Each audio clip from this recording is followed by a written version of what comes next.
सोमवार व्रत कथा। सोमवार का दिन शंकर भगवान को समर्पित होता है। आज के दिन भक्त भोलेनाथ को प्रसन्न करने के लिए विशेष पूजा अर्चना करते हैं। बाबा भोलेनाथ के आशीर्वाद के लिए आप भी सोमवार का व्रत कर रहे हैं, तो आइए शिव जी की व्रत कथा को सुनकर या पढ़कर उनका उपवास पूर्ण किया जाए। आइए सुनते हैं सोमवार की व्रत कथा। एक समय की बात है, किसी नगर में एक साहूकार रहता था। उसके घर में धन की कोई कमी नहीं थी, लेकिन उसकी कोई संतान नहीं थी। इस कारण वह बहुत दुखी रहता था।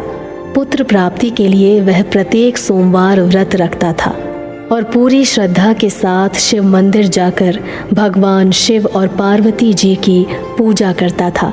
उसकी भक्ति देखकर एक दिन माँ पार्वती प्रसन्न हो गई और भगवान शिव से उस साहूकार की मनोकामना पूर्ण करने का आग्रह किया। पार्वती जी की इच्छा सुनकर भगवान शिव ने कहा, हे पार्वती, इस संसार में हर प्राणी को उसके कर्मों का फल मिलता है और उसके भाग्य में जो हो उसे भोगना ही पड़ता है। लेकिन पार्वती जी ने साहूकार की भक्ति का मान रखने के लिए उसकी मनोकामना पूर्ण करने की इच्छा जताई। माता पार्वती के आग्रह पर शिव जी ने साहूकार को पुत्र प्राप्ति का वरदान तो दे दिया, लेकिन साथ ही ये भी कहा कि उसके बालक की आयु केवल 12 वर्ष होगी। माता पार्वती और भगवान शिव की बातचीत को साहूकार सुन रहा था। उसे ना तो इस बात की खुशी थी और ना ही दुख। वह पहले की भांति शिव जी की पूजा करता रहा। कुछ समय बाद साहूकार के घर एक पुत्र का जन्म हुआ। जब वह बालक 11 वर्ष का हुआ तो उसे पढ़ने के लिए काशी भेज दिया गया। साहूकार ने पुत्र के मामा को बुलाकर उसे बहुत सारा धन दिया और कहा कि तुम इस बालक को काशी विद्या प्राप्ति के लिए ले जाओ और मार्ग में यज्ञ कराना। जहाँ भी यज्ञ कराओ वहाँ ब्राह्मणों को भोजन कराते और दक्षिणा देते हुए जाना। दोनों मामा भांजे इसी तरह यज्ञ कराते और ब्राह्मणों को दान दक्षिणा देते काशी की ओर चल पड़े। रात में एक नगर पड़ा, जहाँ नगर के राजा की कन्या का विवाह था। लेकिन जिस राजकुमार से उसका विवाह होने वाला था वह एक आंख से काना था। राजकुमार के पिता ने अपने पुत्र के काना होने की बात को छुपाने के लिए एक चाल सोची। साहूकार के पुत्र को देखकर उसके मन में एक विचार आया। उसने सोचा कि क्यों ना इस लड़के को दूल्हा बनाकर राजकुमारी से विवाह करा दूं। विवाह के बाद इसको धन देकर विदा कर दूंगा और राजकुमारी को अपने नगर ले आऊंगा। लड़के को दूल्हे के वस्त्र पहनाकर राजकुमारी से विवाह करा दिया गया, लेकिन साहूकार का पुत्र ईमानदार था। उसे यह बात न्याय संगत नहीं लगी। उसने अवसर पाकर राजकुमारी की चुन्नी के पल्ले पर लिखा कि तुम्हारा विवाह तो मेरे साथ हुआ है, लेकिन जिस राजकुमार के संग तुम्हें भेजा जाएगा वह एक आंख से काना है। मैं तो काशी पढ़ने जा रहा हूँ। जब राजकुमारी ने चुन्नी पर लिखी बातें पढ़ी तो उसने अपने माता पिता को यह बात बताई। राजा ने अपनी पुत्री को विदा नहीं किया, जिससे बारात वापस चली गई। दूसरी ओर साहूकार का लड़का और उसका मामा काशी पहुँचे और वहाँ जाकर उन्होंने यज्ञ किया।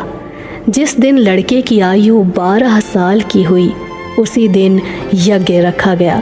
लड़के ने अपने मामा से कहा कि मेरी तबीयत कुछ ठीक नहीं है। मामा ने कहा कि तुम अंदर जाकर सो जाओ। शिव जी के वरदान अनुसार कुछ ही देर में उस बालक के प्राण निकल गए। मृत भांजे को देख उसके मामा ने विलाप शुरू किया। संयोगवश उसी समय शिवजी और माता पार्वती उधर से जा रहे थे। पार्वती ने भगवान से कहा, स्वामी, मुझे इसके रोने के स्वर सहन नहीं हो रहे। आप इस व्यक्ति के कष्ट को अवश्य दूर करें। जब शिवजी मृत बालक के समीप गए तो वह बोले कि यह उसी साहूकार का पुत्र है जिसे मैंने 12 वर्ष की आयु का वरदान दिया था। अब इसकी आयु पूरी हो चुकी है। लेकिन मातृभाव से विभोर माता पार्वती ने कहा, हे महादेव, आप इस बालक को और आयु देने की कृपा करें, अन्यथा इसके वियोग में इसके माता पिता भी तड़प तड़प कर मर जाएंगे। माता पार्वती के आग्रह पर भगवान शिव ने उस बालक को जीवित होने का वरदान दिया। शिवजी की कृपा से वह लड़का जीवित हो गया। शिक्षा समाप्त करके लड़का मामा के साथ अपने नगर की ओर चल दिया। दोनों चलते हुए उसी नगर में पहुंचे जहां उसका विवाह हुआ था। उस नगर में भी उन्होंने यज्ञ का आयोजन किया। उस लड़के के ससुर ने उसे पहचान लिया और महल में ले जाकर उसकी खातिरदारी की और अपनी पुत्री को उसके साथ विदा कर दिया।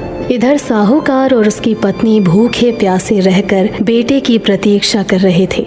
उन्होंने प्रण कर रखा था कि यदि उन्हें अपने बेटे की मृत्यु का समाचार मिला तो वह भी प्राण त्याग देंगे, परंतु अपने बेटे के जीवित होने का समाचार पाकर वह बेहद प्रसन्न हुए। उसी रात भगवान शिव ने व्यापारी के स्वप्न में आकर कहा, हे श्रेष्ठी, मैंने तेरे सोमवार के व्रत करने और व्रत कथा सुनने से प्रसन्न होकर तेरे पुत्र को लंबी आयु प्रदान की है। इसी प्रकार जो कोई सोमवार व्रत करता है या कथा सुनता है या पढ़ता है, उसके सभी दुख दूर होते हैं और समस्त मनोकामनाएं पूर्ण होती हैं। शिव शंकर महादेव की जय।